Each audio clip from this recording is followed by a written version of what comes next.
حضور صلی اللہ تعالی علیہ وسلم کے سامنے اس نے مسجد نبوی کے، بچہ نہیں، ایک آدمی، سیانہ بندہ، سمجھدار آدمی، اس نے آ کے مسجد میں پیشاب کرنا شروع کر دی۔ فرماتے لوگوں نے اسے ڈانٹا اور ڈانٹنے کے لیے دوڑے، میرے محبوب علیہ السلام کھڑے تھے، حضور کی طبیعت پر میں نے کوئی تبدیلی نہیں دیکھی، محبوب کھڑے رہے، اور کھڑے کھڑے حضور نے فرمایا ٹھہر جاؤ، ابھی سے روکو نا، اس لیے کہ کسی شخص کے لیے پیشاب روکنا ایک بہت مشکل کام ہے۔ اسے پیشاب کرنے دو، جب اس نے پیشاب کر لیا تو وہ بدو تھا، دیہاتی تھا، ان پڑھ تھا، بات کو سمجھ نہیں سکا۔ میرے محبوب علیہ السلام نے فرمایا پانی منگواؤ، یا پانی منگایا تو فرمایا اس پہ بہا دو تاکہ مسجد صاف ہو جائے۔ اور اس شخص سے، یہ بخاری مسلم کی حدیث ہے، ایک حرف بھی حضور نے نہیں کہا، یار ایک حرف بھی نبی پاک نے نہیں فرمایا، ایک لفظ بھی۔ حضور صلی اللہ علیہ وسلم نے کسی ترچھی نظر کے ساتھ پیشاب کر دیا مسجد۔ اور یہاں اگر خدا نہ خواستہ کبھی کوئی بوڑھا آدمی مسجد میں بھول جائے تو نوجوان اس پر پھبتیاں کستے، اس کا مذاق اڑاتے، بوڑھے کو پتہ نہیں چلتا، اس کو خبر نہیں ہے کیا کرنا، کوئی بھول جائے تو۔ میرے محبوب نے ایک حرف نہیں کہا، ایسا کوئی محبوب کہیں ہوگا نہ کہیں ہے، بیٹھا ہے چٹائی پہ مگر عرش نشیں ہے، اور ملتا نہیں کونین کو کیا کیا تیرے در سے، ایک لفظ نہیں ہے جو تیرے لب پہ نہیں ہے۔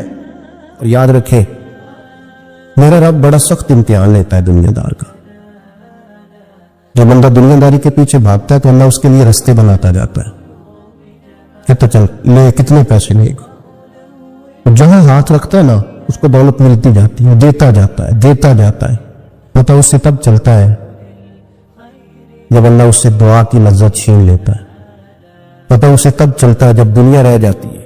دنیا ظلم کی حد نہیں، زیادتی کی حد نہیں، کہ تو رب کریم کا قرآن پڑھ رہا تھا اتنی دیر تو نے پڑھا جتنی دیر ریلوں کی بارش ہوتی رہی، یہ تو سمجھا ہی نہیں تجھے کتنی بڑی سزا ملی ہے، تو نے سوچا ہی نہیں ہے کہ تو نعت پڑھ رہا تھا اور اتنی دیر تیری زبان پہ رہی جب تک پیسوں کی بارش ہوتی رہی، تو سمجھا ہی نہیں کہ تو صرف اس مرید سے راضی ہے جو نوٹ لے کے آتا ہے، نیک ہے یا نہیں ہے، یہ تیرے لیے سزا نہیں کہ جس دن گاہک زیادہ آئے تو نے نماز ہی چھوڑ دی، یہ سزا نہیں تیرے لیے، تو سمجھا ہی نہیں اس بات کو۔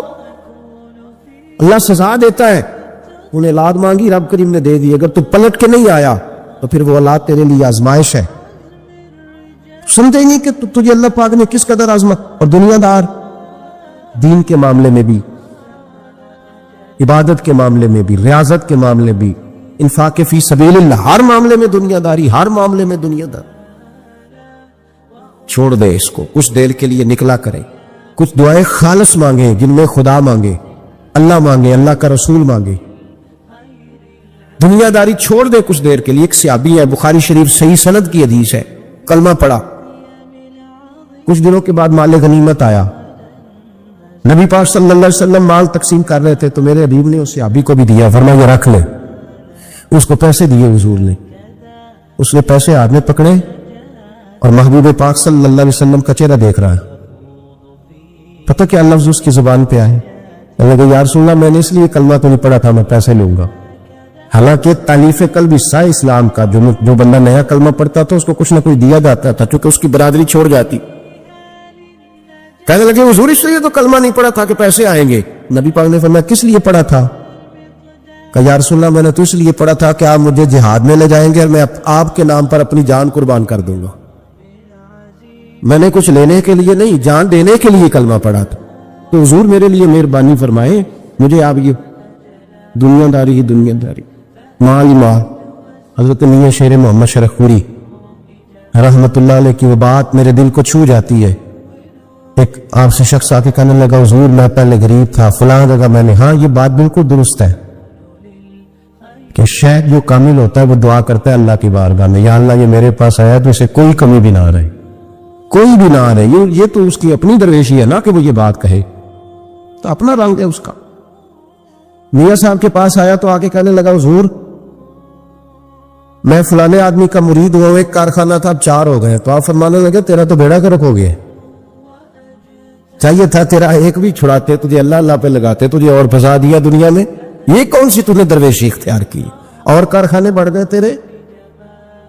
امام غزالی رحمت اللہ علیہ سے کسی نے کہا تو حضور یہ بتائیں کہ بندہ طریقت کا مسافر کب بنتا ہے؟ مسافر کب بنتا ہے طریقت کا؟ تو آپ نے فرمایا جب اس کے نزدیک سونا اور مٹی ایک برابر ہو جائے. حضرت غوث اعظم رضی اللہ تعالیٰ عنہ نے کچھ عرصہ نہ کاروبار بھی کیا. آپ نے اپنا ایک جہاز بھیجا ہوا تھا، مال بردار جہاز. آپ درس دے رہے تھے، بیان کر رہے تھے، کسی کو ابھی خبر مل جائے آ کے کہ تمہارا 10 لاکھ روپیہ ضائع ہو گیا، محفل میں بیٹھے گا کہ بھاگ جائے گا، دوڑے گا، کہے گا جلدی جلدی کرو، پیسے میرے ضائع ہو گئے. حضور غوث اعظم رضی اللہ تعالیٰ عنہ کے کان میں آ کے کہا کہ حضور وہ جو آپ کا مال بردار جہاز تھا نا، وہ دریا کے اندر آ رہا تھا تو ڈوب گیا سارا، بڑا افسوس ہے. تو آپ فرمانے لگے چپ کر جا، اتنی ضروری بات تھی جو تقریر کے دوران ہی تو نے آ کے بتا دی ہے. ڈوب گیا تو ڈوب جائے، کوئی عرض نہیں، چھوڑ چھوڑ. یہ لفظ آپ نے کہے تو وہ بندہ بیٹھ گیا ڈر کے. ایک اور آیا بھاگا بھاگا پیچھے سے، کہنے لگا حضور مبارک ہو، مبارک ہو، مبارک ہو. کیا ہوا؟ کہنے لگا حضور وہ جو آپ کا مال بردار جہاز دریا میں ڈوب گیا تھا نا، وہ واپس اوپر آ گیا ہے. آپ فرمانے لگے چپ کر جا، کوئی اتنی ضروری بات تھی جو دوران تقریر ہی تو نے مجھے سنا دی ہے. چپ کر جا، کوئی ضروری بات تھی، چھوڑ. آ گیا، چلا گیا، دنیا کا مال تھا. مجھے خبر دینی ہو تو یہ دینا کہ میرا رب راضی ہو گیا ہے. مجھے خبر دینی ہو تو یہ دینا کہ میرے رسول کی طرف سے پیغام آیا ہے. یہ خبر دینا کہ آج کسی نے کہا ہے کہ تجھے وہاں یاد. یہ کون سی خبریں ہیں؟ دنیا داری کے معاملات. مبارک ہو جی، مبارک. کس بات کی؟ تیری کمیٹی نکل آئی ہے. بڑی مبارک ہے بھئی، حد ہو گئی. کیسی مبارک؟ اس طرح کی مبارک. حضرت ابو الحسن خرقانی بہت بڑے درویش تھے. محمود غزنوی مرید تھا. محمود غزنوی بادشاہ وقت اور بو علی سینا جیسے سائنسدان آپ کے مرید تھے. ایک دن سر میں خارش ہونے لگی تو خادم کو بلایا. خادم کو کہنے لگے یار دیکھنا کہ جوئیں تو نہیں پڑ گئی میرے سر میں. اس نے کہا حضور آپ اس طرح کرے، ذرا کرتے کے بٹن کھولے پیچھے کرے تو میں نا ایک تیل ہے اس کو رگڑتا ہوں. سنا ہے وہ تیل سر میں ڈالنے تو جوئیں جو ہوتی ہیں نا باہر نکل آتی ہیں.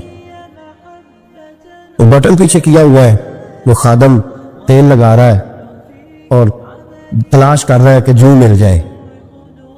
بن سور کے بیٹھتے ہیں لوگ، ایسا نہ ہو کہ کسی کو پتہ چل جائے، کیونکہ ریڈی میڈ تیاری کر کے آتے ہیں لوگ بڑی زبردست. حضرت ابو الحسن خرقانی رحمت اللہ تعالی علیہ تو پہلے دن جو خادم تھا وہ جوئیں تلاش کر رہا ہے، تو پہلے دن محمود غزنوی ملنے آ گیا. بادشاہ سومناتھ کے مندر نہیں فتح ہوتے تھے، بڑے اس نے حملے کیے ہندوؤں پہ، پر وہ مندر نہیں فتح ہوتے. اس سے کسی نے کہا جا کسی درویش سے دعا کرا کے آ. وہ حضرت ابو الحسن خرقانی کے پاس دعا کرانے آیا. پہلے دن باہر شور ہونے لگا، اچانک آ گیا. شور ہونے لگا، آپ نے کوئی توجہ، خادم کرنے لگا حضور باہر پتہ نہیں کیا شور ہے. فرمایا چھوڑ یار، میرے سر میں خارش بڑی ہو رہی ہے، شور بعد میں دیکھیں گے، جو دیکھ کوئی ملتی ہے کہ نہیں، ادھر دیکھ. تھوڑی دیر گزری تو محمود غزنوی دروازے پہ آ گیا. جب وہ دروازے پہ آیا نا تو حضرت کا تو سر جھکا ہوا تھا. خادم دیکھ رہا، اس نے دیکھا تو کہنے لگا اوہ حضور یہ دیکھیں کیا ہو گیا. فرمانے لگے کیا ہوا؟